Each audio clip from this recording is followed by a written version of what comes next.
ትክክልም ልሁን ጥፋተኛም ልሁን ብታምነኝ ያን ወን ትመንም አትመንም ግን አታዳምጠኝም እኔ ብቻ ነኝ የምናገረው እኔ ብቻ ነኝ እንደፈለኩት ማደርገው ብላ ነው የምትለው ማለት ነው ጥፋተኛም ልሁን ጥፋተኛም አልሁን ማለት ነው በዚህ ነው ማለት ነው ይሄ ብቻም ሳይሆን በቃ በማንኛውም ነገር በመሰራው ነገር ሴትዮዋ ስላላመነችሽ አሁን 6 ወር ቆይና እንትን ልልሻለሁ ያለው እንትን ኤጀንሲሽ የሆነ መፍትሄ ሊያደርግልሽ ይችላል አንደኛ ሁለተኛ ኤምባሲ ደጋግመሽ ደውይ እኔ ባላረኩት ነገር መከራዬን እያሳየችኝ ነው እኔ መስራት አልቻልኩም በቃ ቀይሩኝና ከዚህ ሴትዮዋ አስወጡኝ ሌላ ነገር ሌላ ጣጣ ሳታመጣብሽ ሌላ ችግር ሳትከትሽ ማለት ነው አሁን መሰድበይ ስድብ ደግሞ በቃ አንቺ ቢንት ሸራሪ ባለ ምናምን እያለች ነው የምትጠራኝ ወዳ ማለት ነው ማለት ከገባሁበት ጊዜ ጀምሮ ግን ከዛሬ ነገ አልተመቸት በቃ እንደዚህ ናቸው አንዳንዴ እንደዚህ ነው ከባድ ናቸው ወጦች እንትን ማዳሞች አንዴ ነው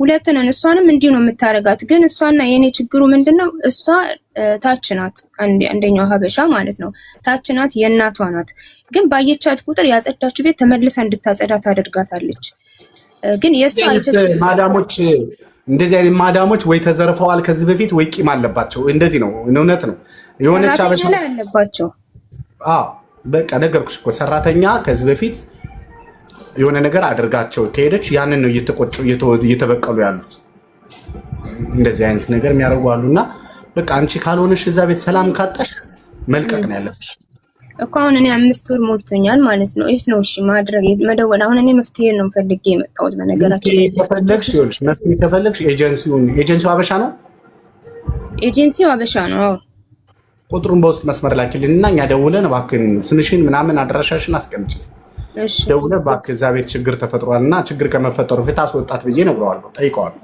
እሺ ሌሎቻችሁ እዚህ ገስት ውስጥ ያላችሁ አውሩ አንዴ እሺ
እኔ እኮ ገስት ውስጥ የገባችሁ ሰዎች ምን ታደርጋላችሁ ካላወራችሁ ምን ሰው ነው ገብታችሁ ቁጭ አላችሁ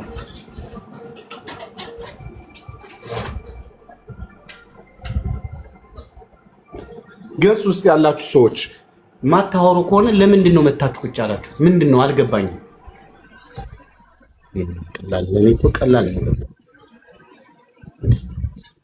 ምን አጨቃጨቀኝ ዘርግፎ ማውጣት ነው እንጂ ዝም ብሎ ቁጭ ብሎ ሙዚየም መሆን ምን ያደርጋል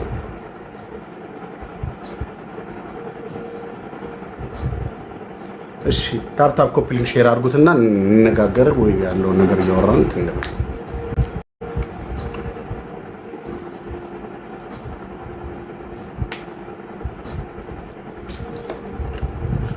እሺ አንድ የሆነች ልጅ ወደ ላይ ሄዳለች ግን በቃ ሐሳቡን ልንገራችሁ ቆይ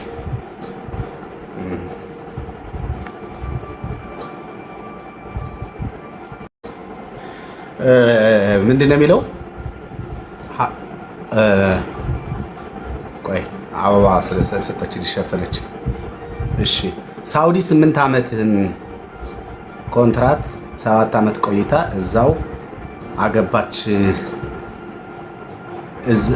ልጅም እዛው ወለደች ካንሰር በሽታ ተያዘች በካንሰር ተያዘችና ቤተሰብ መጥቶ ያስታመኝ ስትል ዘጉባት ያልሽውቴ ካለሽ እስኪ አንድ ቁጥርን ተጫኝልኝ ካለሽ አንድ ቁጥርን ተጫኝልኝ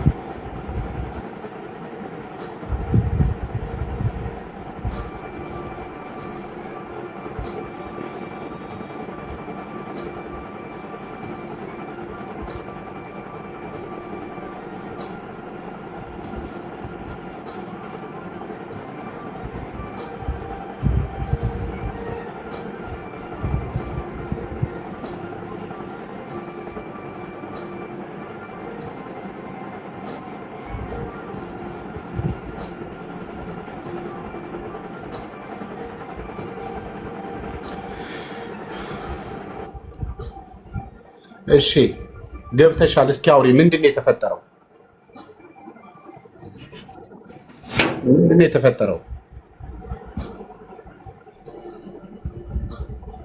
ሚዩትሽን አንሽና እንደ አውሪ፣ ምንድን ነው የተፈጠረው?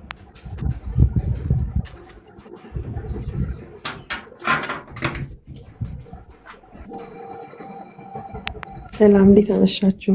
እግዚአብሔር ይመስገን ደህና ነው። ብዙ ቀን ነው፣ በጣም ለረጅም ዓመት ነው የምከታተልህ። በዚህ አጋጣሚ ያው ላመሰግንህ እፈልጋለሁ። የነገርኩህ ታሪክ የወንድሜ ሚስት ናት። የታላቅ ወንድሜ ሚስት ናት። ወንድሜ ነው ያገባት። ሳውዲ 8 ዓመት ኖራ ኳታር ደግሞ 7 ዓመት ነው የኖረችው እና መዳሟ በጣም ጥሩ መዳም ነበረች፣ ኳታር ላይ የነበረችው። እሺ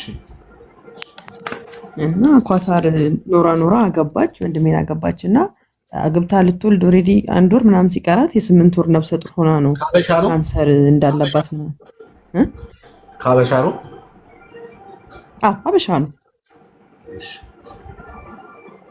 እና 8 ወር ምናምን ሆና ሹፌር ነው እሱ፣ ሹፍርና እየሰራ ነው የሚያስተዳድራት። እና ካንሰር ተያዘች። ታላላቆቿን አስተምራለች። እንግዲህ ሳውዲ 8 ዓመት ኳታር 7 ዓመት ሰርታለች የመዳም ቤት።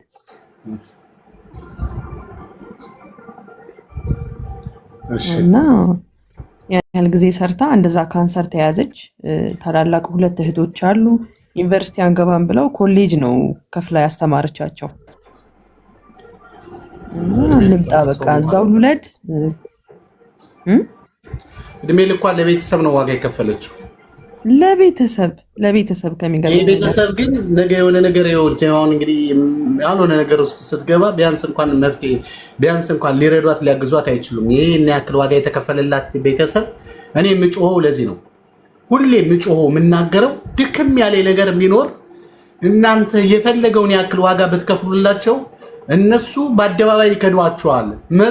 መጻጉ ናቸው። መጻጉ 38 ዓመት በአልጋ ቁራኛ በደዌ ዳኛ ተይዞ ማንም ሰው የደረሰለት የለም። እግዚአብሔር ግን ስለፈወሰው እግዚአብሔር ሲሰቀል ከሰቃዮቹ ውስጥ አንዱ እሱ ሆኖ ተገኘ። ሁሉም ሰው መጻጉ ነው። እኔ ምጮህ ለዚህ ምንም ያህል እድሜያችሁን በሙሉ ቤተሰብ ብትረዱ መጨረሻ የሆነ ነገር ስትሆኑ ደስ አይሆን። እቺ ልጅ ካንሰር ታማለች። ቤተሰብ እንዲረዳት ሲደውል ዘጉባታል። ጭራሽ ዘጉባት። የጡት ካንሰር ነው። ገና ወልዳ እዛው ወለደች፣ ኳታር ወለደች። እኔ መጥቼ እዚህ ብታከም ይሻላል፣ በቃ ብሞትም ምንም ብልም እዚህ ይሻለኛል ብላ ነበር። ግን እህቶቿም እናቷም ፊት አልሰጧትም። ያሳዝናል። ፊት አልሰጧትም። በጣም ያሳዝናል። እና እዛው ወለደች። አሁንም እዛው ነው ያለችው። ሀዊ በቀደም የደረሰብኝን ባለፈው የዛሬ 3 ዓመት የደረሰብኝን ነገር ልንገርሽ። አስከሬን ከዱባይ በጣም ብዙ አስከሬን እናስገባ ነበርና አንድ አስከሬን አስገብቼ ጠዋት ነበር ኢትዮጵያ ነበርኩ። አጋጣሚ ተቀበል ተብዬ ተቀበልኳት። አስከሬን ሆነና የጎጃም በረንዳ ልጅ ነችና በጠዋቱ ከጓደኞቼ ጋር ሆነን አስከሬን ይዘን ሄድን። የሀገር ህዝብ ድንኳን ውስጥ ተቀምጧል። ጫጫታው፣ ዋይታው፣ ውታው በጣም ብዙ ነበረ። እናትየዋ ልክ አስከሬኑን ሳዩ ፌንት ሰርተው ወደቁ። ከዛ አባቴ አንድ ጠብደል ወንድሟ ወደ እኔ ጋቢ ለብሶ ወደ እኔ ተጠጋና እናቴ ይህን ጥንብ አስከሬን ከማይመጣ አታምጡ አታስመጡ እያልናችሁ አስመጥታችሁ የጥንብ አስከሬን አምጥተህ እናቴ የሆነ ነገር ብትሆን ከገባበት ገብቼ ትቦን ነው ምዘጋ አላለኝ። የቆንኩበት ቤት ነው በቃ ጥንብ አስከሬን እስከዚህ እንግዲህ ልጁን እኮ ይሄ ትልቁ ወንድሟ ነው። ዩኒቨርሲቲ አስተምራ ትልቅ ስራ ያስደረሰችው ልጅ እኮ ነው እንደዚህ ያደረገች የሚያደርጋት። በጣም ከባድ ነገር ነው። በጣም ከባድ ነው። እኔ 2012 ላይ ነው ስደት የወጣሁት። ዱባይ ነው ለመጀመሪያ ጊዜ የሄድኩት። ከመሄዴም በፊት በቃ የአረብ ሀገር ሴት አብዳ መጣች፣ እንደዚህ ሆነች የሚባል ነገር በጣም እሰማ ስለነበር የነዛ ሰዎች እጣ ፋንታ እንዳይደርሰኝ ምን ላድርግ ብዬ በጣም አስብ ነበረ። እና ዱባይ በጣም ከባድ ጊዜ ነው ያሳለፍኩት። በኮሮና ሰዓት ነው የሄድኩት። እንደሄድኩኝም ኮሮና ያዘኝ። ኮሮና ይዞኝ 10 ቀን ምናምን ማቆያ ምናምን ቆየሁ። ብቻ በጣም ከባድ ነበር የዱባይ ቆይታዬ። ግን በጣም አንተን እከታተል ነበረ። በጣም በጣም ነው የእውነት እኔ እንጃ ብቻ ካላህ በታች ያንተን የሀቢባን በጣም በቃ ስልኬን ቁጭ አድርጌ ላይቭ እናንተን እያዳመጥኩ ነው። በቃ ምን ማድረግ አለብኝ? እንዴት ነው በቃ እንደሌላው ሰው ከሰረች እንደዚህ ሆነች ተብዬ እንዳልባል እንዴት ነው ሰክሰስ መሆን የምችለው የሚለውን ነገር በጣም ነበር የማስበው ገና ለመጀመሪያ ጊዜ ስደት ስወጣ ማለት ነው። እና በጣም አንተና ሀቢባን በጣም በቃ አላህ ሀይር ጀዛችሁን አላህ ይክፈላችሁ። እና 2 ዓመት ዱባይ ሰርቼ መጥቼ ዱባይ በጣም አልተመቸኝም። እዛው ያው ኮሮናውን በጣም ጎርቶኝ ነበረ። ስለ ሕክምና ብዙም ሳላቅ ብዙ መርፌ እንደወስድ አደረገችኝ እንትን መዳሚ እና የዛ ሀገር ሰው አልነበረችም፣ ህንድ ናት። ብዙ መድኃኒት እንደወስድ አደረገችኝና ጸጉሬ ረገፈ። በቃ በአጥንቴ ነው ወደ ኢትዮጵያ የገባሁት ምን አለፋ። እና እንደዛም ሆኖ ግን አልሐምዱሊላህ ኢትዮጵያ እግዚአብሔር ይመስገን አሁን አለሽ መኖርሽ ነው ዋናው ትልቁ ነገር። አልሐምዱሊላህ ሰው ልጅ በዚህ ወደቀ መነሳትና ሰው መሆን ነው። ይቺታችን ግን የሁሉ ለፍታ የሁሉ ድካም ይሄው በሰው ሀገር ላይ ረጅም ጊዜ መቆየት ደግሞ አንድ ሌላው ሚስጥር ደግሞ በካንሰር ለምን ምግቡ እዚህ ሀገር ያለው ምግብ ጤነኛ አይደለም። ሁሉ ነገር ፋስት በቃ በፍጥነት የመጣ ነው፣ አርቲፊሻል ነው። ሩዙም ብትሉት አሁን አርቲፊሻል ሆኗል፣ በፍጥነት የሚደርስ ሩዝ ነው በኬሚካል። ግን ብልጥ ከሆንን የመዳን ቤት ብልጥ ከሆንን በጣም መጠንቀቅ እንችላለን። እኛ ሀበሾች የእውነት ነው ማለት ብዙ አይነት ሀበሾች አይቻለሁ፣ ራሳችንን በጣም በምግብ እንጎዳለን።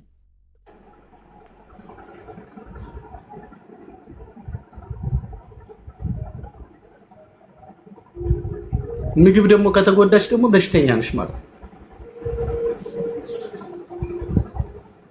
ሰው ምግብ እንዴት ራሱ በምግብ ይቀጣል?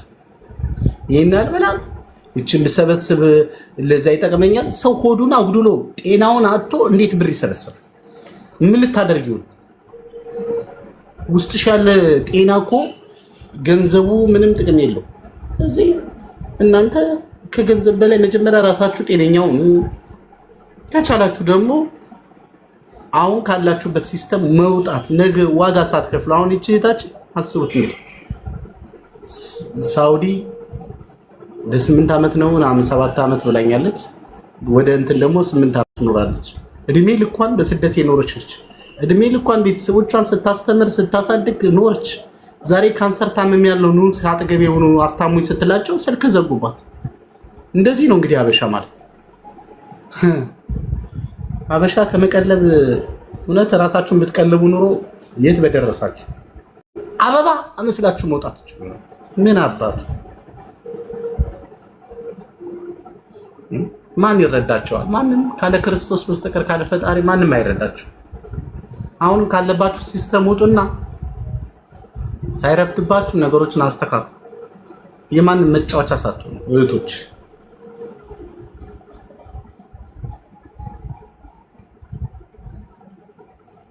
እዚህ ቁጭ ብላችሁ ቀይ ስር ጥሩ ነው ካሮት ጥሩ ነው ምናምን አትበሉ። ምንም ጥቅም የለውም። ሁሉም ተራ ነገር ነው። ምንም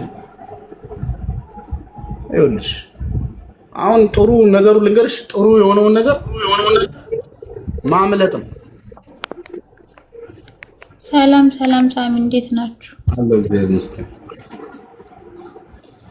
ብዙ ጊዜ እከታተላለሁ ሳሚና በጣም ምክሮችን በጣም ነው የምወዳቸው እና በጣም ነው የማከብረው። በዚህ አጋጣሚ አንድ ምክር ለመጠየቅ ነበረ የገባሁት ማለት ነው ሳሚ። እኔ አሁን ያለሁት ሳውዲ ነው እና ሳውዲ ከ2 ዓመት በላይ ሆኖኛል ማለት ነው እና የተወሰነ ያው ለቤተሰብ አግዛለሁ፣ የተወሰነ ደግሞ ያው አስቀምጡልኝ ያልኳቸው አለ የተወሰነ ማለት ነው። ይሄን ያህልም ባይሆን ብያቸዋለሁ እና አሁን ደግሞ ሳሚ ሀገር ለመግባት እፈልጋለሁ። በጣም ሰልችቶኛል። በጣም እውነቴን ነው፣ በጣም ደክሞኛል እግዚአብሔርን ከምል በላይ ማለት ነውና ይሆናል አይደለ ተደጋጋሚ ህይወት መኖር ነው በቃ አስጠላኝ ሳሚ፣ በእውነት ነው የምልና ለራሴ ያለሁት ራሴ ብቻ ነኝ። እውነትን ነው አብዛኛው ጊዜ አንተ እንደምትናገረው ለኛ ያለነው እኛ ብቻ ነን። እኔ ብዙ ነገር አይቻለሁ፣ ብር አጥቼም ሰው አጥቼም አይቻለሁ። ከፈጣሪ በስተቀር ማንም ለኔ እንደሌለኝም አውቄዋለሁ። ግን አሁን ሀገር መግባት እፈልጋለሁ። ሀገር ደግሞ መግባት ፈልጌ ዝም ብዬ ሰዎችን ብገባ ምናምን ብዬ ሳማክራቸው ኢትዮጵያ መተሽ ምን ልትሰሪ ነው አሁን? ቢያንስ 300 ሺህ እንኳን ቢኖርሽ እኮ ሱቅ አያስከፍትሽም። እዛው ብትሰሪ ነው የሚሻልሽ። 300 ሺህ እንኳን ቢኖርሽ ምንድነው ጥቅሙ? እኛ እንኳን ከሀገር ለመውጣት እየፈለግን ይሉኛል ሳሚ። እግዚአብሔርን እኔ እውነት እስቲ አንድ ሀሳብ ንገሪኝ። በቃ በእውነት እኔ እዚህ ላይ ያላችሁት ንገሩኝ በእናታችሁ። በጣም ጨንቆኛል። መግባት እፈልጋለሁ። እሺ መግባት ነው የምትፈልጊው? አዎ ሳሚ፣ በቃ ገብቼ የሆነ ቤት የለኝም በእርግጥ ግን ዝም ብዬ የሆነ ስራ። ኧረ ቁሚ፣ ቆይ አንዴ፣ ቆይ። መግባት ከፈለግሽ አንደኛ የሰው ወሬ አትስሚ። እሺ። አሁን አንቺ ችግርሽ የሰው ወሬ መለቃቀም ትወጃለሽ፣ ያስታስታውቂያለሽ። ዝም ብለሽ እንድሪቶኑ ምናምን ቤተሰብ እኛ መውጣት እንፈልጋለን ካሉ ለምን እነሱ አይወጡ? አንቺ ምንድነው እዚህ እንደዚህ እነሱ ጋር እንደዚህ ምን ነው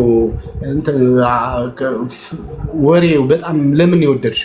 ማለት አንቺ የምትኖሪው፣ አንቺ የምትታመሚው፣ አንቺ የደከመሽ፣ አንቺ የምትሰቃይ፣ አንቺ ሁሌ የሚነገራችሁ ለአንቺ እነሱ አሉ ብለሽ የምትቀጥዩ። አሁን እነሱ ስላሉ ነው እኔ ጋር መተሻውን እንዴት ልግባ ብለሽ የምትጠይቅ? ኧረ ተው ሳሚ አይደለም የምር እንትን አትበልግም። ግራ ገብቶኝ እኮ ነው እግዚአብሔርን።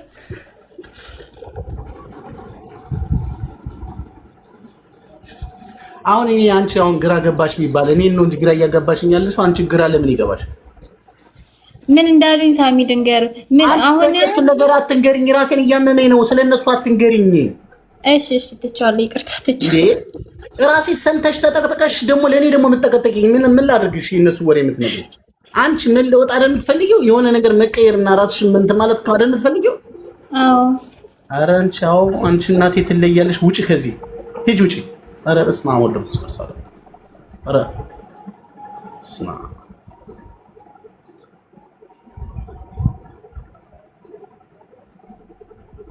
የገባችሁ አውሩ። ሌሎቻችሁ እንዴ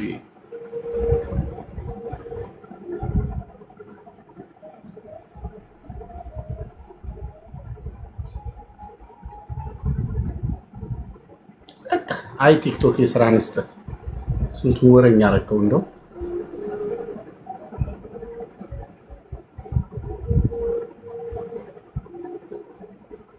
ደክሞኛል ያለ ሰው ከደከመው እኔ ጋር ምን አመጣው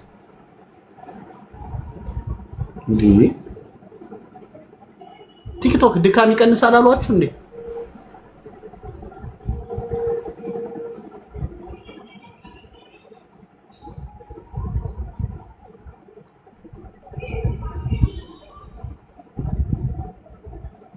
ተመልሰሽ ምን አይነሽ እና ይተፈልግ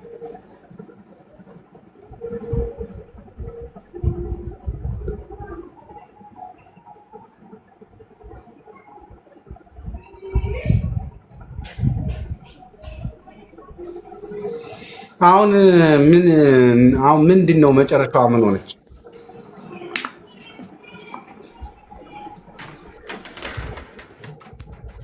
አሁን ያው ባለቤቷም ምንም አይልም፣ እየሞከረ ነው፣ ይሰራል ምናምን። ካንሰሩ ስንተኛ ደረጃ ላይ ነው የደረሰው? የመጨረሻ ደረጃ ላይ ነሽ ከተባለች ኦልሬዲ አመት አለፋት። ልቷስ በነገራችን ምንም አትልም። ያው አጋጣሚ ልንገራችሁ፣ ካንሰር የጡት ካንሰር ይኸውላችሁ፣ የጡት ካንሰር የሚመጣው በብዙ አይነት መንገድ ነው የሚመጣው። ግን ከመምጣቱ በፊት ይኸውላችሁ እጃችሁን እንደዚህ አድርጉና እዚህ ጋር እጃችሁን እዚህ ጋር ጆሮአችሁ ላይ አድርጉና እንደዚህ ያዙትና ብቻችሁን ስትሆኑ ማለት ነው ቤታችሁ ክላሳችሁ ውስጥ ገብታችሁ የሚሆን ሽንት ቤት ምናችሁን ማታ ማታ ወላ በሳምንት አንዴ በሶስት ቀን አንዴ ይሄን ነገር አድርጉ። እዚህ አፍሽ የምትከፍች ምስቂ ካለሽ ውጪ፣ ከዚህ ብሎክ ነው ማደርግሽ። ይሄ የሚጠቅማችሁ ነው። እናንተ ነገር ወድቃችሁ የማንም መጫወቻ ከምትሆን የሚጠቅማችሁ ነው የምናገረው። እንደዚህ እጅሽ እንደዚህ ታደርጊና በጡታችሁ ስር ከስር እንደዚህ ነካ ነካ አድርጉት። ወደዚህ ወደ ዙሪያውን እንደዚህ እየነካችሁት የሆነ የሚቆረቁር ነገር። እኔ ካንሰር የተያዘች ልጅ ታስታውሳላችሁ? አላይን ተንከራተቼ አብሬያት አሁን ስንት ስቃይ ከታኝ ነበረ ታውቃላችሁ። እና ዶክተሩ ሲል የሰማሁትን ነው። እና እንደዚህ ታደርጉና በሶስት ቀን በሳምንት አንዴ በሶስት ቀን እንደዚህ ጫፍ ጫፉን ታችሁን እንደዚህ ጫን እያደርጋችሁ ከታች እስከ ላይ ድረስ በዚህ በኩል ዙሪያውን ቼክ አድርጉ። ከዛ የሆነ እብጠት ነገር ካያችሁ ተጨማሪ ሌላ እብጠት ካያችሁ ነገ ሳሬ ሳትሉ ብድግ ብላችሁ ተነስታችሁ ሆስፒታል ወዲያውን ከሄዳችሁ መድኃኒዓለምን ካንሰር ይድናል። ካንሰር ይድናል። ካንሰር የሚድን በሽታ ነው። እሺ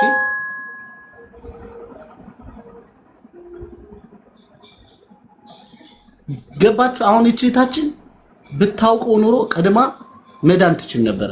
አሁን የመጨረሻ ደረጃ ደርሷል። ስቴፕ አለው። መጀመሪያ እንደ እጢ ነገር ነው፣ ከስር ነው የሚመጣው የሚጀምረው እና ይህን ነገር አድርጉ። ሌላው ብረት ያለው ይሄ ጡት ማስያዣ አድርጋችሁ አትተኙ። ለራሳችሁ ኮተን ነገር ተጠቀሙ፣ ጥሩ ነገር ተጠቀሙ። እናንተ ካላችሁ ይኸውልሽ፣ አንቺ ጡት ማስያዣ ስለገዛሽ ኮተን ያለው ፓንት ስለገዛሽ ጥሩ ነገር ስላደረግሽ ኑሮሽ አይቃወስም፣ ይስተካከላል እንጂ አንቺ ወድቀሽ አንቺ ዛሬ ደቀሽ ነገ ለመኖር ምን ይባላል? ዛሬ ካልኖርሽ ነገ ከየት የምታውቂው ነገ የሚባል ቀን እኮ የለም። ለማታውቂው ነገ ለምንድን ነው የምትጨነቂው? ለምን ዛሬ ኑሪ። ዛሬ ደህና ነገር መስረቅ ካለባችሁ የማይሰጧችሁ ከሆነ ፍሪጅ ውስጥ ስረቁና ብሉ ብዬ ተናግሬያለሁ። ከዚህ በፊት አንዷ ስረቁና ብሉ ስላት ሙዝ በመስረቅ በቃ ራሷን ታድን ነበር፣ ልትሞት ነበር እግዚአብሔርን። ከዛ በኋላ ሳሚ እኮ ስረቁና ብሉ ብሏል ብላ ሙዝ እየሰረቀች ሽንት ቤት እየገባች ግሽልጥ አድርጋ በሆነ ኩቡዝ በሆነ ዳቦ ትበላለች። እየራባቸው ምግብ አይሰጧቸው። አንዳንድ ቤት እኮ ውሃ ተቆጥሮ ተሰፍሮ ነው የሚሰጥበት ቤት። ውሃ እንደፈለግሽ ማትጋጭበት ቤት እኮ አለ። በዛ ላይ ቀዝቃዛ ውሃ በጣም አትጠጡ። የሚጠቅማችሁ እኮ ነገር ነው። ስትጠጡ መቼም ኢትዮጵያዊ ናችሁ አይደል? ባህል አላችሁ። ቤተሰብ እኮ ቁጭ ብላችሁ ጠጡ የሚባለው ይሄ ባህላዊነት ሳይሆን ይሄ ለጤና የሚጠቅም ነው። በቁምሽ በአልቦሽ ደቅሞሽ በቁምሽ ደግሞ ያንቀዝቃዛ ውሃ ስትል ልብሽ መርጨቱን ደም መርጨቱን ያቆምና ትወድቂያለሽ። በሽተኛ ነው የምትሆኚው። ለመኖር እኮ ጥንቃቄ ያስፈልጋል። ለመኖር ጥንቃቄ ያስፈልጋል። በዛ ላይ ስትጠሩ ደረጃውን ቀስ ብላችሁ ውረዱ፣ አስተውላችሁ ውረዱ። ጫማችሁ እርጥብነት ከተነካ ከጀርባችሁ ከወደቃችሁ ጀርባችሁ ከደቀቀ ጀርባችሁ ከተዛባ ድካም ላይ በሽተኛ ነው የምትሆኑት ለዘላለም። ብዙ ሰው ከደረጃ ላይ ወድቆ በስትሬቸር በዊልቸር ይገባል። ጥንቃቄ ማድረግ። እንቅልፍ ማጣት ለካንሰር ለዚህ ለሚጥል በሽታ ይዳር፣ ለኩላሊት ለምናምን ተኙ። በቂ እንቅልፍ ተኙ። ቲክቶክ ባናቱ ይተከል። ወሬ ይሄ ረጅም ሰዓት ከጓደኛሽ ጋር ምኑን እንደምታወሩት እኔ አንዳንዴ ይገርመኛል። ይኸውልሽማ እሷማ በቃ ይሄን ጊፍቷን ትሰበስባለች ያለሽ አብረሻት አይደል ስትሰበስብ የነበርሽው። የማታወሩት ጉድ የለም። የማታሙት፣ የማትቦጭቁት፣ የማትዘለዝሉት፣ የማትጠብሱት፣ የማታሳርሩት ጉድ የለም። እንቅፋታችሁ በተለይ ይቅርታ አድርጉልኝና ሁላችሁንም አይደለም፣ አንዳንዶች በተለይ ኪችን የምትሰሩ እኔ ኪችን ውስጥ ግን ብረት ድስቱ ይሁን ተማቶባችሁ ይሁን ምች መቷችሁ ከሆነ የወጥ ምች መቷችሁ ይሁን የሩዝ ምች መቷችሁ ይሁን ወሬኛ ናችሁ። አንዳንዶች ታወሩታላችሁ፣ ትቀደዱታላችሁ፣ ትተረተሩታላችሁ። እሱማ ያልሽ እዚህ ጋር ተሸፋፍነሽ አትታይ ማዳም አታየም፣ እዚህ ውስጥ ቀርቅረሽዋል፣ ትቀደዳላችሁ። ማን ነው የሚጎዳው? እራስሽ።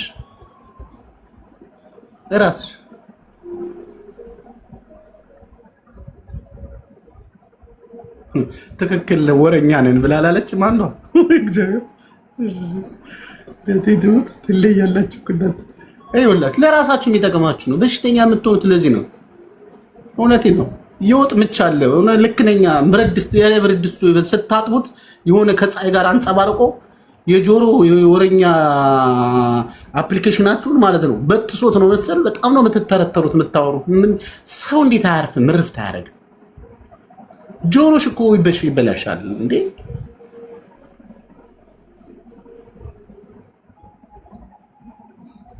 አልገባኝም። ምንድን ነው ቋንቋ ትምህርት ቤት ላስገባ ትዳሩለት። እራሳችሁን ጠብቁ። በምንም ታምር ቅድሚያ ለራሳችሁ ቦታ ስጡ፣ ጊዜ ስጡ፣ ጤና ስጡ። ለእናንተ ብሉ፣ ያማራችሁን ብሉ። ግድ የላችሁ እናንተ በልታችሁ ባንክ ያለው ብራችሁ ይለቅ ከፈለገ። እናንተ ከሌላችሁ ባንኩ ቢሰበሰብ ምን ያደርጋል? ዳይ ባንክ ያስገባል፣ ሀብታም ተበድሮ ይሰራበታል። ዛሬ 100 ሺህ ብር ነው ያለኝ ብለሽ የምትመጻደቂ ሰው 100 ሺህ ብር አይደለም ያለሽ 60 ሺህ ብር ነው ያለሽ። 40 ሺህ ብር ኦሬዲ የሀገሪቱ ኢኮኖሚ ወስዶታል። 100 ሺህ ብር አለ ብለሽ እንዳትኮራሪ። 1 ሚሊዮን ብር ካለሽ በእርግጠኝነት 600 ሺህ ብቻ ነው ያለሽ። 400 ሺህ የሀገሪቱ ኢኮኖሚ ውድነቱ የግሽበቱ ምናምን ይዞት ይሏል። ማሰላም ለዚህ ነው አታድጉም፣ አትለወጡም። ቶሎ እናንተ ነው የምትበላሹት። እናንተ ናችሁ ቀድማችሁ ኩላሊታችሁ ቀድማችሁ ካንሰር የሚይዛችሁ እናንተ ናችሁ። ቶሎ ቅደሙና አድረሱበት ምለው ለዚህ ነው።